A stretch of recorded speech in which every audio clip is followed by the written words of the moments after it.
inside the pages of our diaries, we write the story of our lives. And now those stories, the hero's journeys we take, the discomfort we move.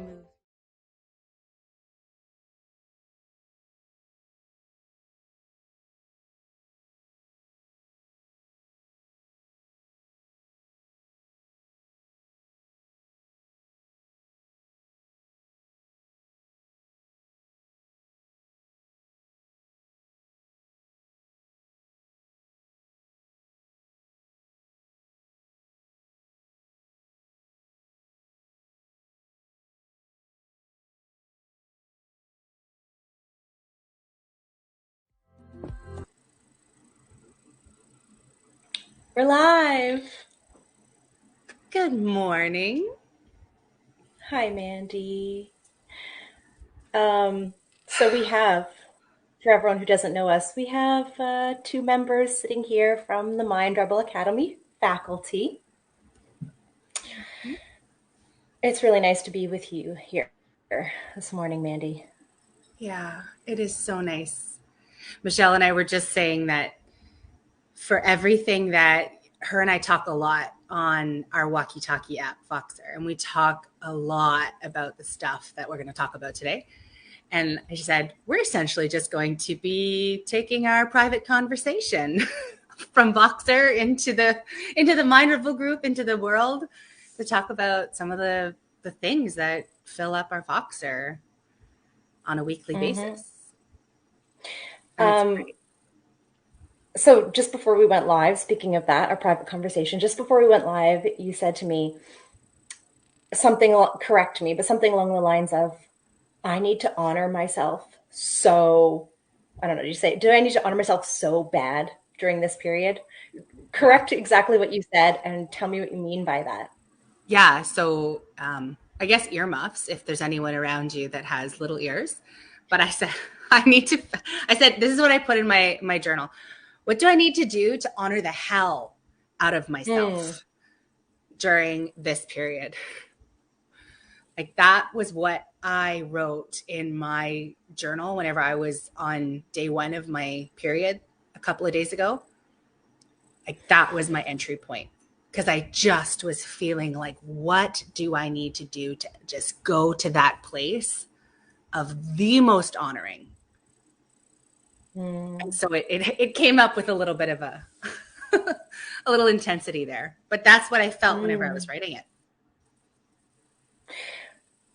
it. Okay, so two things. One thing is, let's clarify for everyone. When we say cycles, we mean our menstrual cycle, we mean our periods, Oh, yeah.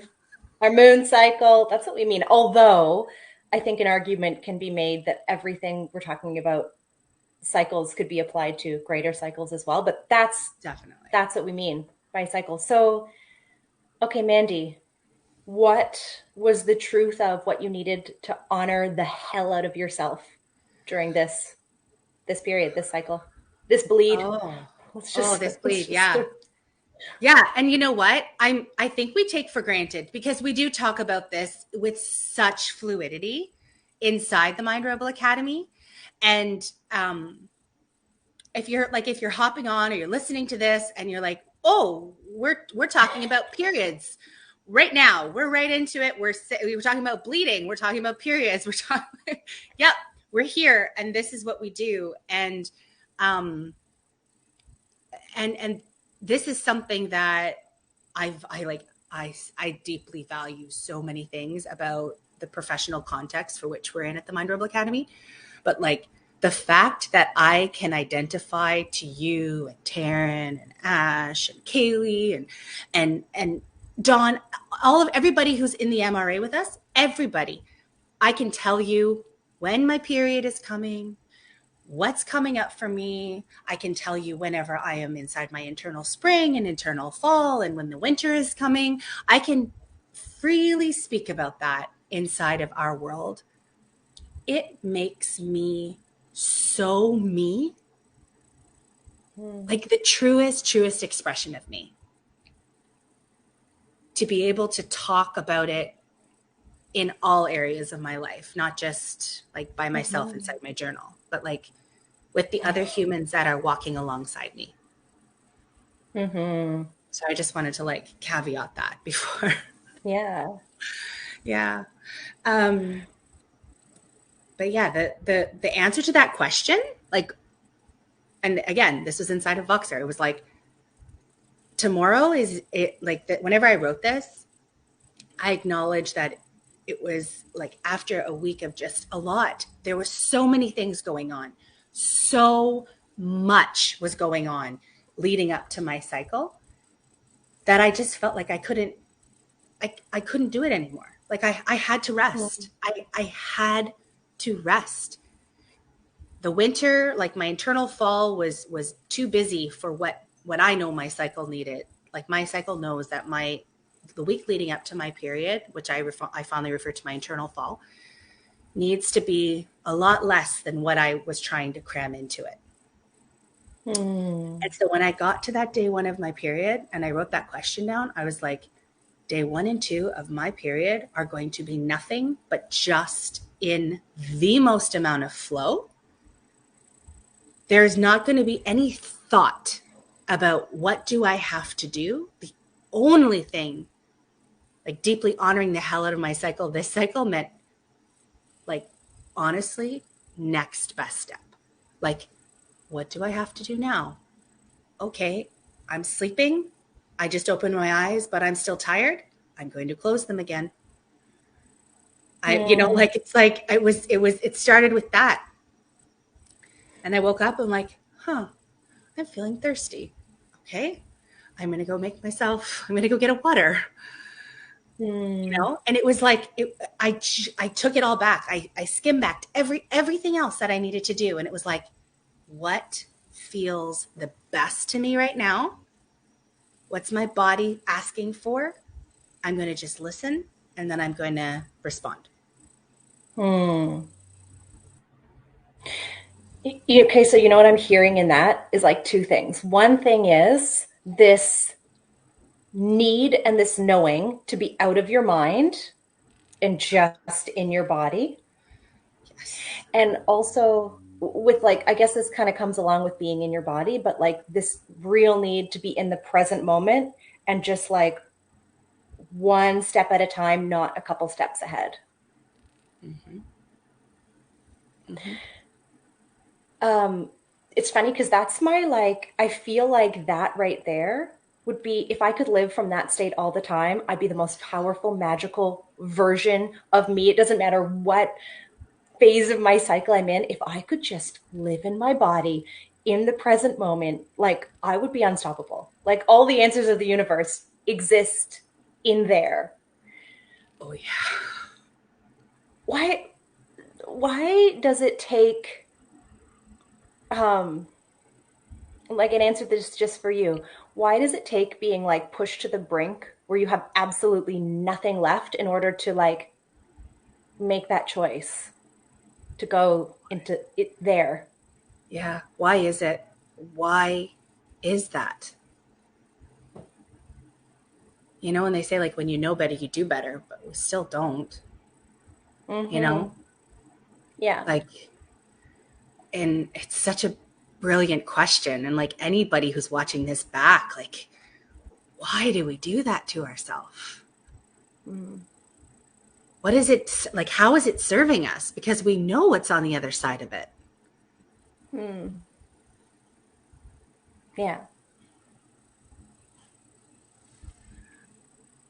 I'm leaning into what you said about, like if I could just operate from that place all the time, you would be your most powerful. Yeah. They say that the first 3 days of our cycles are like our most intuitive time as those that identify as women. And if you are inside of your cycle, whether you have your uterus or not, I want to caveat that, because those who identify as women, you still have the activation of the moon as well. So like there's an activation that happens there. So the first 3 days of the new moon or the first 3 days of your bleed, they say are your like most intuitive.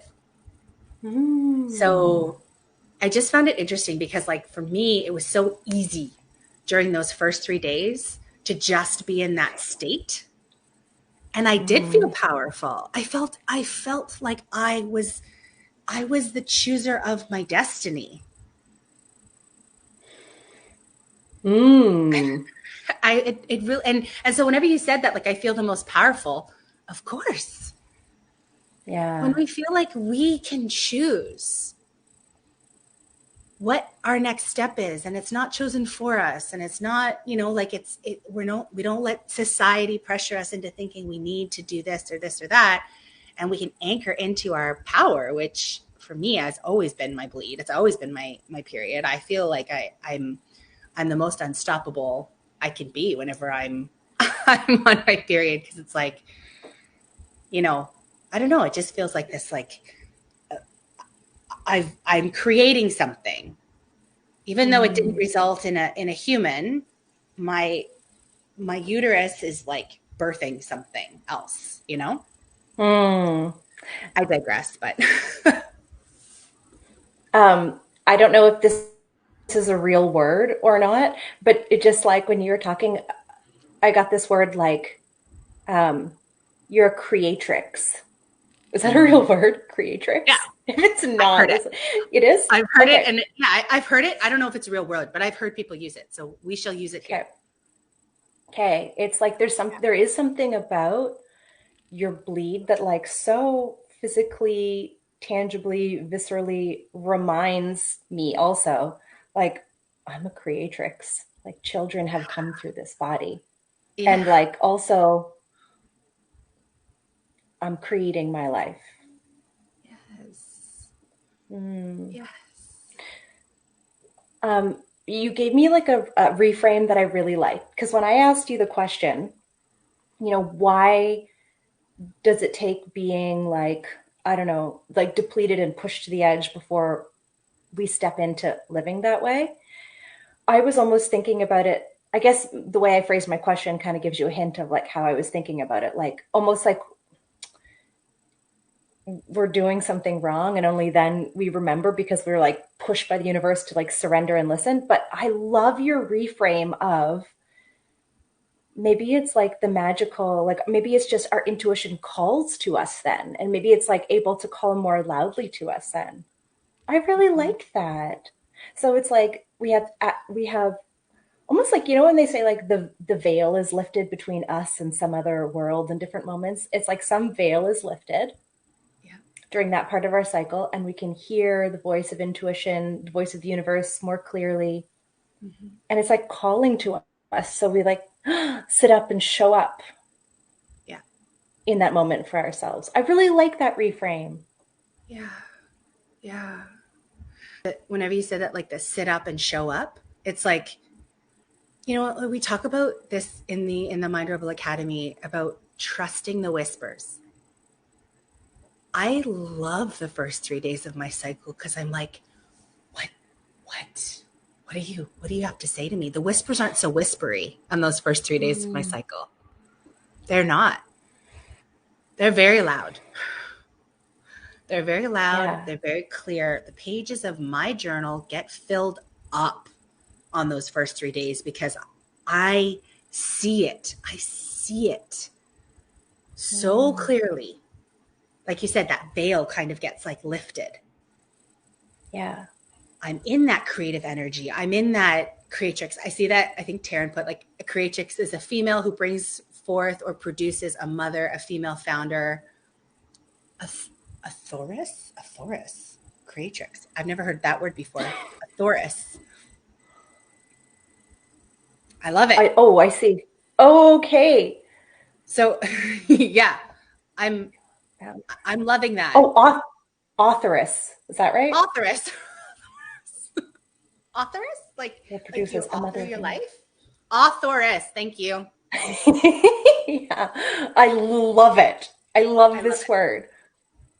Yeah. Um, okay, so Mandy, I also am obsessed with my bleed. I love getting my period. Like I love it so much.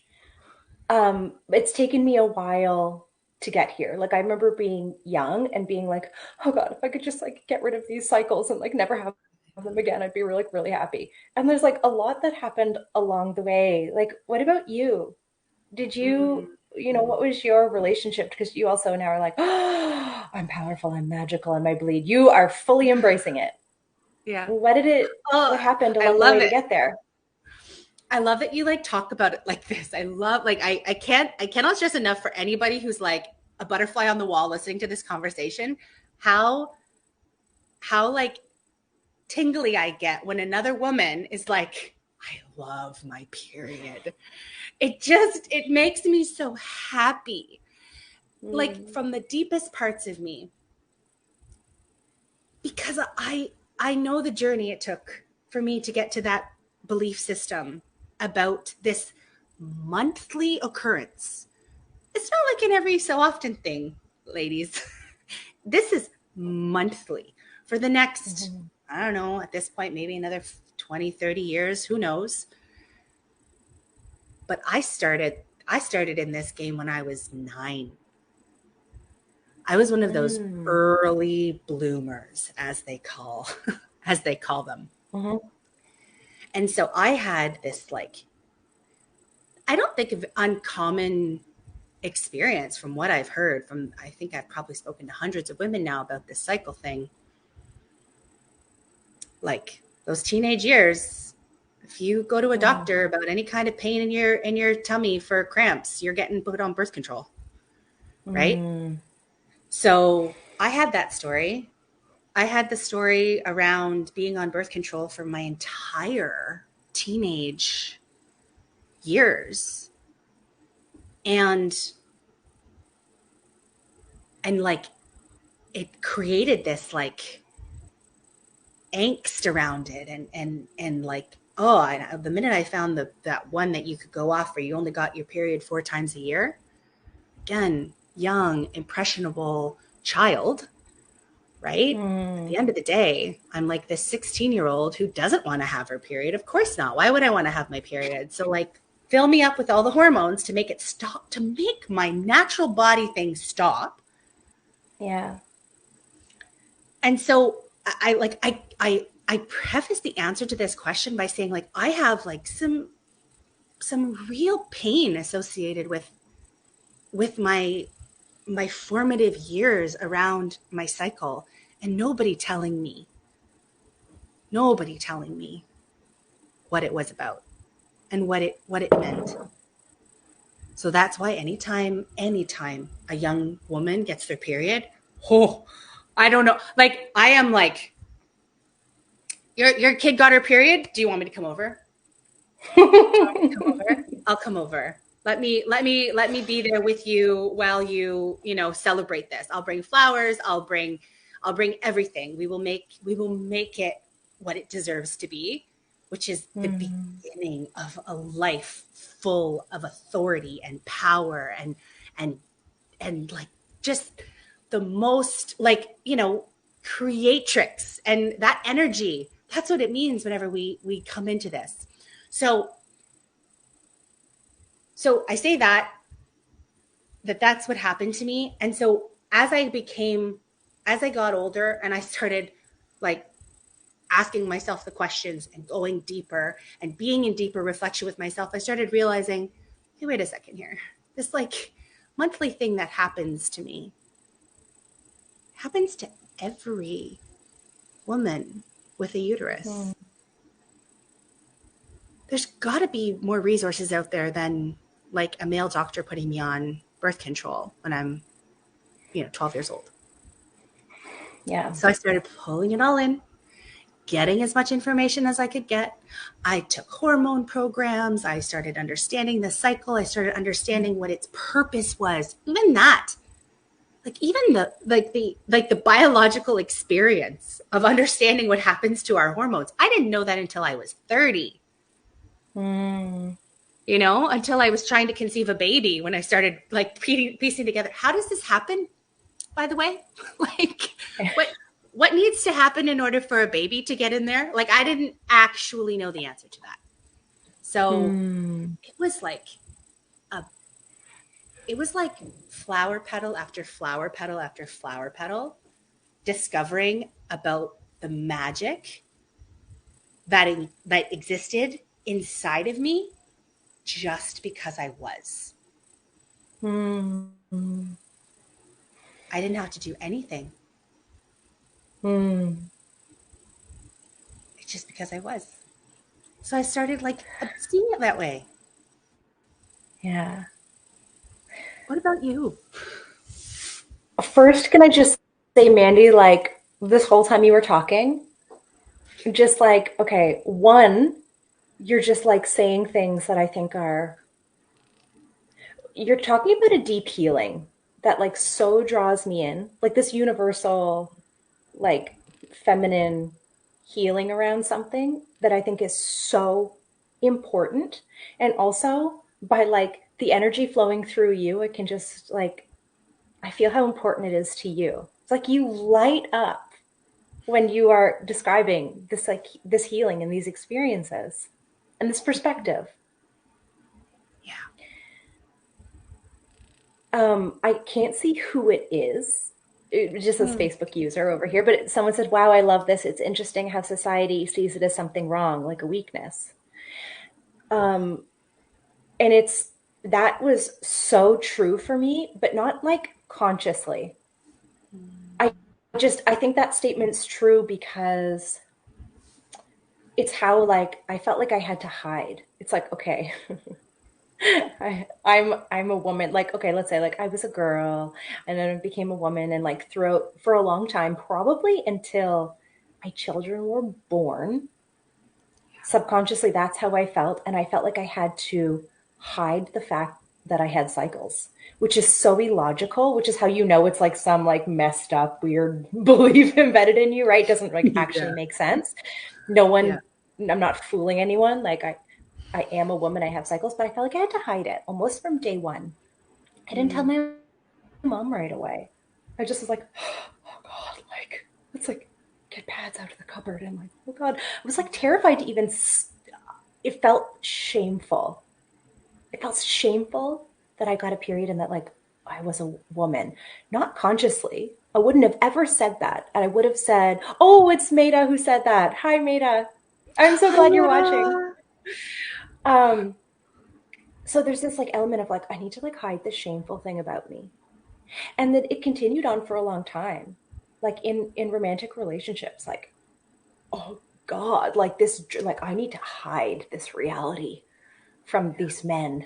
Like I need to hide it. And also there was all this anxiety about like when it would come and like it absolutely subconsciously felt to me like a weakness, this thing I just needed to hide, um, manage, uh, oh God, like all the things. And I think as you were talking, I was trying to think like you were mentioning how like you did research and you learned things and like slowly but surely you like teased out this like powerful, beautiful truth. I don't know. I think it took me a really long time. I think the first thing that kind of started like nudging me in a different direction was having my children. Like they were born out of my body. I had beautiful birth experiences. They were like born at home in my bed, and I was like, oh, my body did it. And something about that, I think, like opened up this. I started appreciating my cycles more. I was like, oh, I want my body to work properly. This is about my body working the way it's supposed to. Look what it did. I want this. I want this power. I like embrace this power. And I think that was a tipping point for me. But I think there was even more. Like it wasn't even just like I think year after year since that I've still been chipping away at whatever subconscious messages were embedded in me from I don't know exactly where, but I just can only imagine society at large. And there was like little periods. So I really relate to like birth control. And I now looking back, I can see that like birth control wreaked such havoc on my body and my hormones that I'm still actively working to repair. Like every morning I take this tincture that like has like licorice and white peony and chasteberry and I take a little bit every morning and like and I try to rest and I'm trying to bring my hormones back into balance because I think years of birth control pill made me depressed and messed by hormones that like really bad. And so I'm still in this. I'm still in this, I don't know, slow but sure embracing of the magic of what it means to be a woman and have these cycles and this power that we actually have access to. And isn't it crazy that this like denial is like the fact that we thought this was shameful and bad and weak and we had to hide it, and it was like, oh God, it just like it interfered with life. It's so funny that like that was also blocking this magic and this power. Anyway, I think there was some other thing. I think my brain was just like going on tangents. I think there's one other thing I wanted to say, but I've lost it anyway. But it's like, I'm so grateful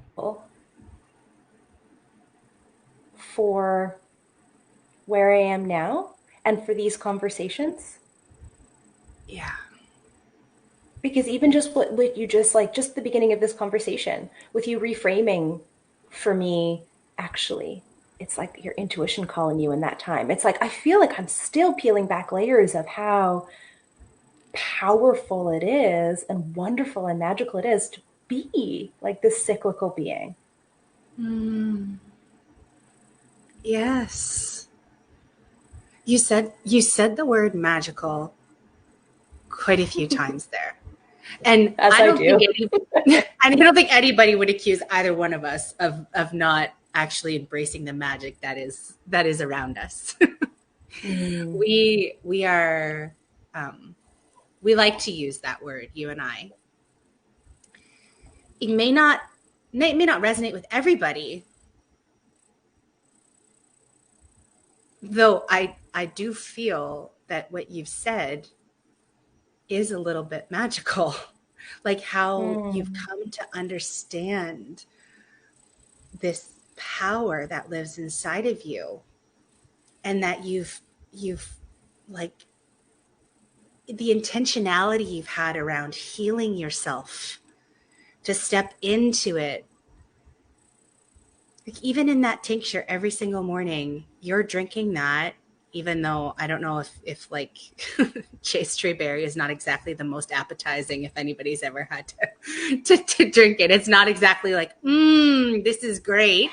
I don't know, maybe your tincture has become, is it good, your tincture? It's actually phenomenal. It's Is like, it? Okay. it's the most delicious. I think it's like, because it's not just chase Chase berry. Yeah. It's there's also licorice and there's also white peony, and Okay. it's like a different kind of tincture. It's called a spaguric tincture. Miranda told me about spaguric. Anyway, Yeah. and I put a little bit in. I mix it with water. I put it in my like crystal pink goblet cup, and it's like I ritually like drink it down, and it tastes like flowers and magic. And I do. It's like this 5-second window in the morning where I do feel like I'm really intentional, and I'm like, I welcome more healing. I welcome more magic. Oh, I love it. I love it. Okay, so you have a good experience with Chase Trueberry. I've been drinking it for a long time in shot form, and I know that there's some ladies inside of this community actually that have also had it. We don't have the same experience. Maybe we need to mix it with licorice and white peony. I just want to pause for 1 sec. There's I saw this herbalist. I saw this herbalist. Her name's Marianne something, but like, if anyone's interested, just like hit me up. Miranda told me about her, and we had this nice long conversation on Zoom. And she she just asked for my most extensive medical, physical, emotional, mental history, talked out all sorts of subtle dynamics. And she was like, and she told me, okay, I think this is the blend that's right for you, and asked so many clarifying questions and asked about cravings I was having. And she was like, okay, this is the blend I'm thinking for you. This is the reasons why. How do you feel about that? And she created this custom blend for me. So, and it was like a little bit of a leap of faith, because she said, we need to like shift the hormones. Like we need to press on them very gently. Like we need to honor hormones and not like push on them hard, and honor them push on them very gently. So she's like, this is like a long process, like 3 months, 6 months. And after about, and she was like, it's okay. You just, every cycle like affects the next. And there's this like long runway before you see change. But after about 4 months, I did start seeing some change. So it's like, it's this, there was a little bit of like, I don't know, trust in the gentleness, trust in the natural world for this, and being really, I don't know, kind of patient and just like believing. It's like very slowly and gently working and paying off. It's like really beautiful. So like it feels energetically like there is a difference between that and what I used to do also, like pull a tincture off a shelf and like be like, I'll take a lot so it works faster. You know, it's like there's like, okay, one is like, I don't know, moving in the right direction, and then because I used to do that all the time, just like pull tinctures off the shelf and like try to like fix myself, but like fix myself desperately. Like, how do I get back to healing? And there's something about having someone hold space for you, be supported, having them like customize something, and then like very slowly and gently, like taking it. When you're saying this, okay, so slowly, gently, trusting, beautiful. Like that is the energy of the female cycle. And like, you know, again, if you're hearing this and you're like, tinctures and somebody creating this stuff and, you know, drinking it and healing it, there may be a propensity to be like, you know, and we know we're referring to it as magic. I think that's the thing that happens with periods. People think that it, like those that are embracing of this and like are using that kind of language, like slow and gentle, like there's a witchy component to it. I'm just going to call it out because I think that there's a lot of people who like associate women who are in this kind of like intentional, like slow, patient, cultivating, creatrix energy, that they must be a witch. Right? And I've heard that before in my world of like talking about cycles. It's like it's a story. It's a story that I think society has embedded in them, that the women that were in tune with themselves must be holding on to some kind of like supernatural, you know, something. Yeah. So like I'm happy to like if someone's like, "Oh, you're like very witchy." I'd be like, "Oh, thank you." I like aspire to be in my I don't know if it's in my, I think it's in my vision statement. There's a line that says like, "I am a wild nature witch." Like I so desperately want to be a wild nature witch. But you're kind of like, you're sparking this thought of like, and here, okay, so in our professional setting, like this is a, we're working right now, right? Like We're working. this is okay. We're allowed to talk this way, and it's just like, it just inspires, we inspire each other. This is like allowed and good. But you know, we were talking a little bit like last night about like professional settings in general, and you come from like a contrasting professional setting, and like so it's not only you're right, I think in a lot of places in the world and a lot of jobs it's different, like talking about like I'm bleeding and I need this and honoring myself and like these like witchy vibes. It's like a little, it feels a little bit incompatible some places.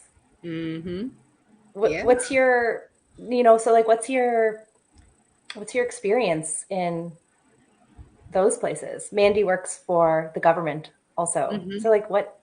What's true there? What exists there? Oh, it is contrasting. It's like night and day. I have these two beautiful vocations, and I'm very proud of my career in the government. It's just that I have had to, like, I have a mental health diagnosis that's connected to my cycle. So I have premenstrual dysphoric disorder.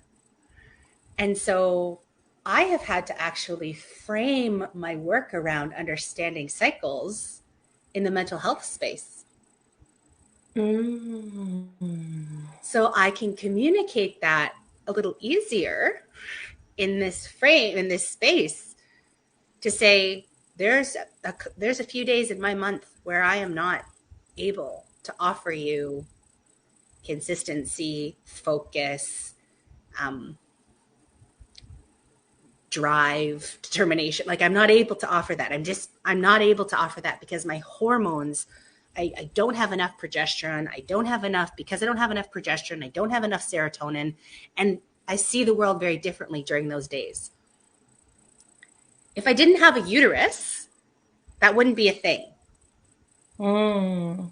So I have had to actually, and I have these conversations. I have them with my colleagues in my team. Some are male, some are female. And I flat out tell them. Now, I would not have this conversation with my assistant deputy minister or my, like at large, because I just think, they wouldn't absorb it. But I have started this conversation. This is my reality. This is who I am. I'm here. I'm occupying this position. I'm doing this work and I'm good at it. And this is also true about me. I have a uterus, and this uterus is beautiful and it's amazing. And it also comes with all of these sex hormones that sometimes don't get regulated properly because XYZ, those reasons are not important. It just is what it is.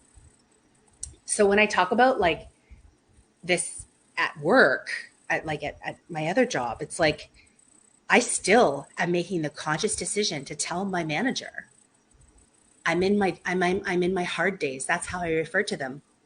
I tell her flat out, I'm in my hard days.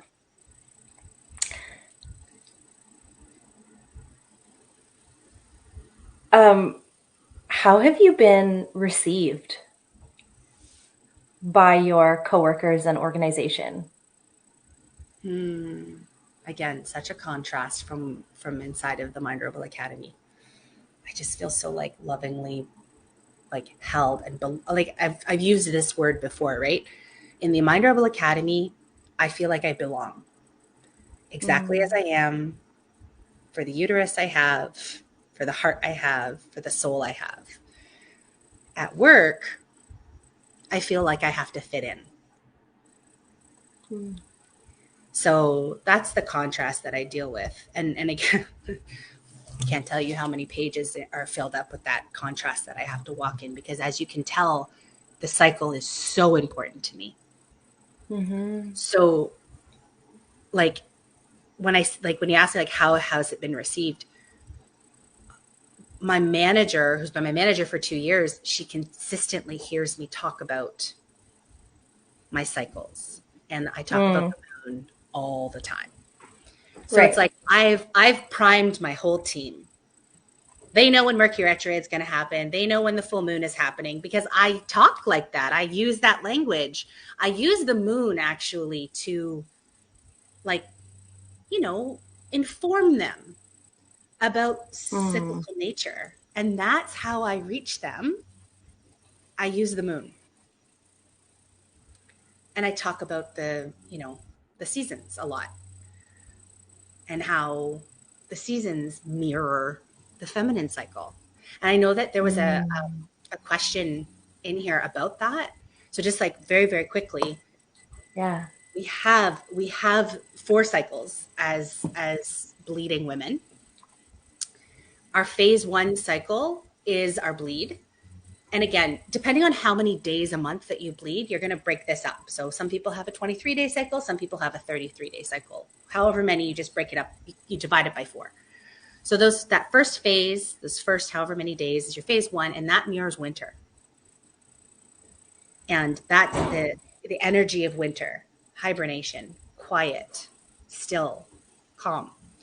Phase 2, as you're leading up to ovulation, your follicles are stimulating. Things are starting to, perk open a little bit. That's spring. Mm-hmm. And they're leading up to ovulation.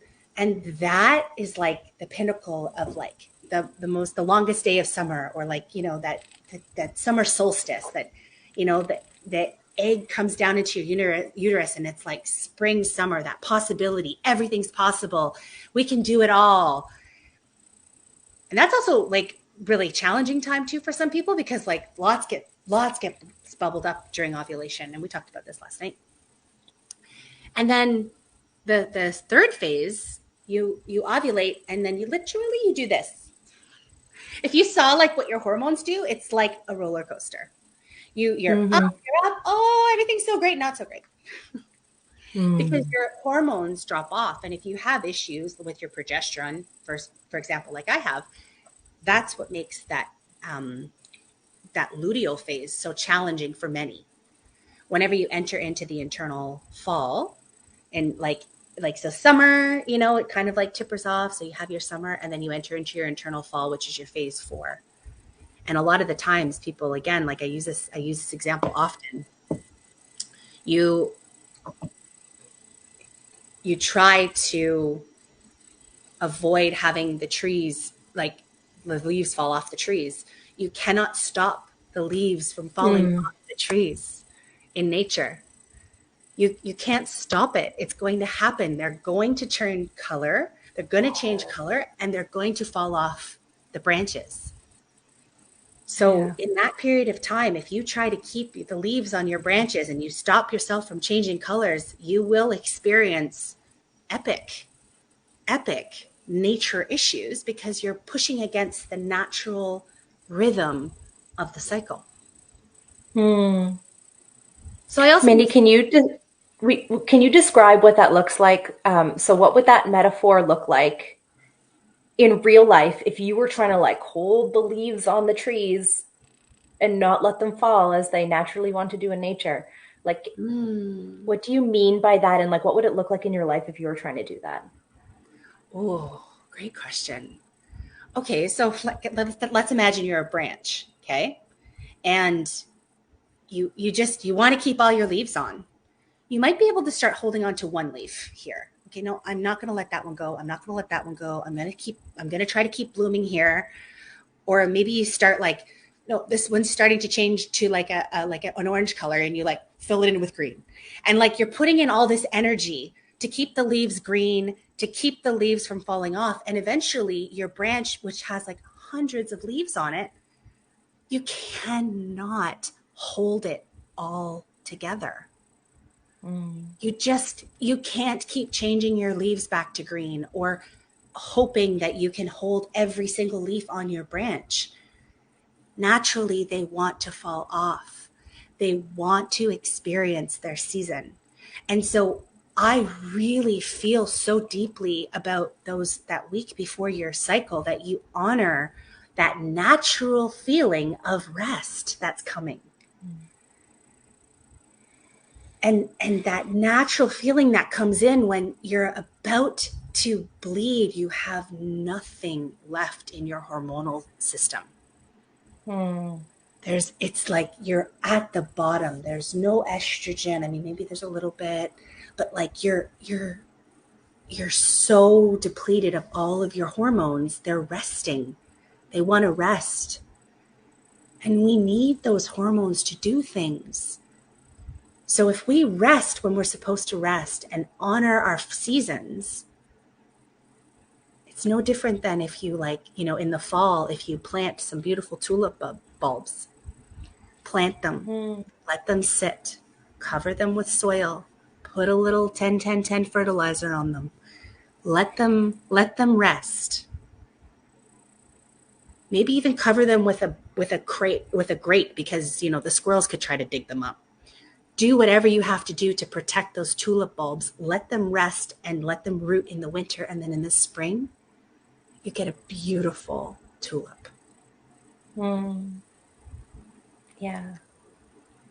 And so that is what I like, the metaphor I love to use with the cycle. Mandy, when you're saying like the leaves, I'm imagining in your metaphor, I'm imagining like the leaves are like the things on my to-do list. The leaves are the things in my schedule. The leaves are like the like responsibilities, you know, whether it's like cleaning, work related, doing something for my kids, like I don't like whatever they are. What do you think, like what happens to you when, like what do you know happens to you when or if you don't honor that rest time? Like what impact does that have on you? Okay, so if we're gonna keep following the metaphor, so you've got these leaves that are actually supposed to fall, and they have a purpose when they fall. They go back into the soil.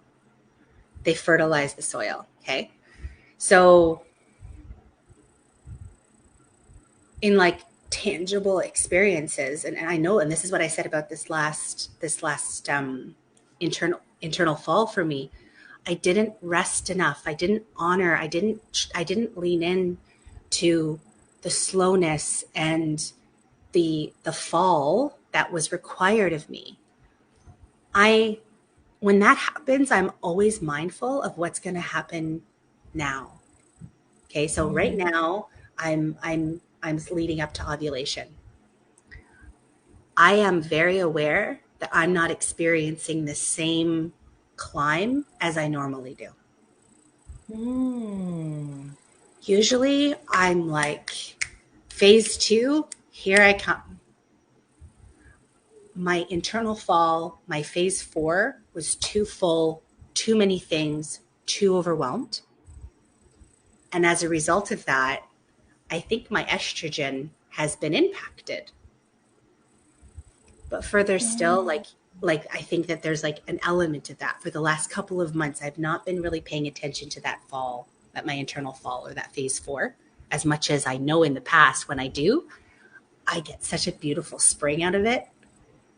I get those beautiful tulips. I get the bloom. I feel it in the deepest parts of me when I know that I have allowed the fall to happen. So that's like the tangible, like I've experienced that I haven't got the tulips in the spring. Yeah. So what you're saying is, in order to have the most beautiful, vibrant, colorful, richly flowered spring and summer, you need the rest. You need the slowing down in the fall and the rest in the winter. And that just gives more nourishment for naturally when your energetic cycles want to perk back up and bloom. Yeah. Okay, I have like one more. I have like, we have to wrap this up soon. I know. I don't want to, but I have like one other question for you. So knowing how important that is, and then also having this other thing over here where you have 2 jobs and a family, how do you reconcile when your body says rest and you know you have to, and when your schedule or the world around you says you need to do this? How do you reconcile that?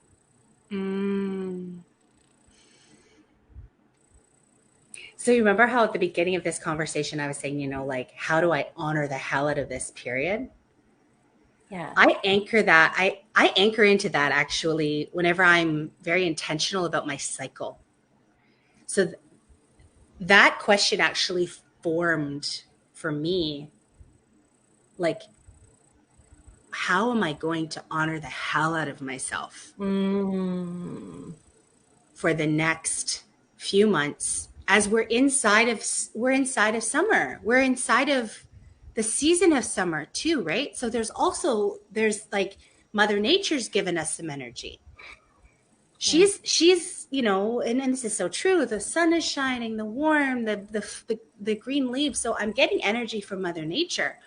I want that energy from Mother Nature. I need to get in tune with her. So that does mean that I needed to separate myself from some of the things. And I made the courageous decision to take the rest of the summer off from my other job. You did? Mm-hmm. Mandy?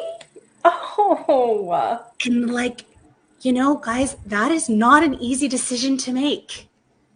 It's not about, it's like all the stories that come in. Oh, what about this? And what about this? And what about this? I had to say, I am not doing that.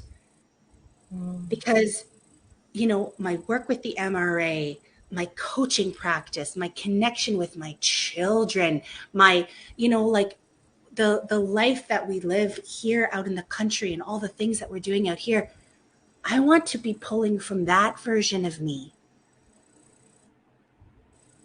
Not the one where I have to go to work every day and be like, okay, so there's the moons and the seasons. And so that's how you can understand me.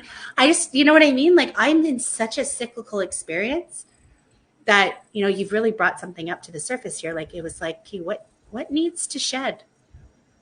What needed to shed? Yeah. And that's the question I ask myself at the beginning of every cycle. What do I need to shed? In order to be living my best, most authentic life. Yeah. Oh, Mandy. So for those of you who don't know you, I will just say that although your heart is and so much of your heart is in the MRA, you take your job and this, your service in your other job so seriously. You have so much integrity, so much dedication that, and it is so important to you to show up and serve. I know that about you. So I'm just saying that for everyone else who's hearing oh yeah, well, easy for her. Maybe she could take a summer off. But you are a person who I know that must not have been an easy choice. You must have had to reach down so deep into those roots and pull something out. So what fears did you have to confront to make that choice for yourself? What did you have to draw on to honor yourself in that way? Because I know that could not have been an easy choice. Well, yeah, so here's the thing. I know that actually I probably have probably burned some bridges actually by asking for it. And I know that there will be something that I need to deal with when I go back. And I had to get right with that, because that was what was holding me there. I was staying there because I was yeah, but I need this and I need to stay here. And I was telling myself all of these stories. And I officially think my manager and all the people that surround that structure, that system, have officially been all right, she doesn't fit here anymore. And you know what? I don't. And so I had to do the work to say what needs to be let go here. And even though it's scary and I don't know what the future holds, again, I'm anchoring into what do I need to do? I have one life. We all have one life. One life. That's it. That's all. And I am a cyclical being. And I have this thing that happens to me every single month that gives me an opportunity to anchor into what I know, I know. And I am using that to guide my next best steps. And whenever you say what fears did I have to release, I'm still so scared. I don't know what September has in store. I don't. And that's a little scary.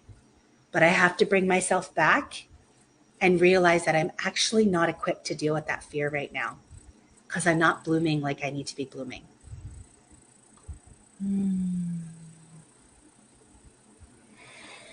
So I just like I've stopped doing this. I've stopped like looking at here and the plans and all the things. I'm just like right here. What's right here? And then I'll go here, and then I'll go here. And if things come up, I'll look at them. I'll see what they have to say. And then I'll go here. Yeah. So yeah. So like this is like an absolute full circle to what we started with of like, it's like, it's so fitting on like this cycle and this cycle we're talking about of you are connecting to your intuition and just trusting and knowing that what you need is just to be right here, right now, in your body, one foot in front of the other, even though you can't see farther down that path. Mandy, if that's not the most like pure, vulnerable, honest, real, brave example of like leaning in and like just doing the work and being on the path and like walking the walk along with talking the talk, like I don't know what is. And honest to goodness, like it is the cycle that gives me the courage.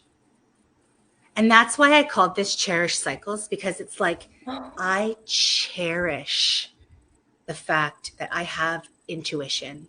I know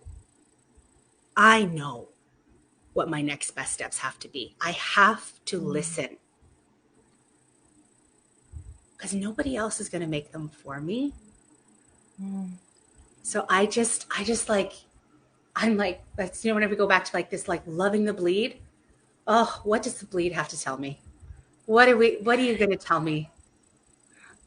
So it makes it exciting for the next time it happens. Oh, Mandy. Oh gosh. Okay. First of all, we need a part 2 and a 3 and a 4. Like I feel like this conversation is not done. I have an 11 o'clock to honor. It's the only reason. Yes. Yeah, like no. And everybody's got to go and be on the day. This is the most beautiful conversation. I do not want this to end. I wanted this to keep going. But for now, like, oh God, I love you. Thank you. Like, can we just keep talking about this endlessly and do part 2 very soon? Yeah, sounds good. Thanks to everyone who is here today or watching on the replay. Thank you. Thanks, Michelle.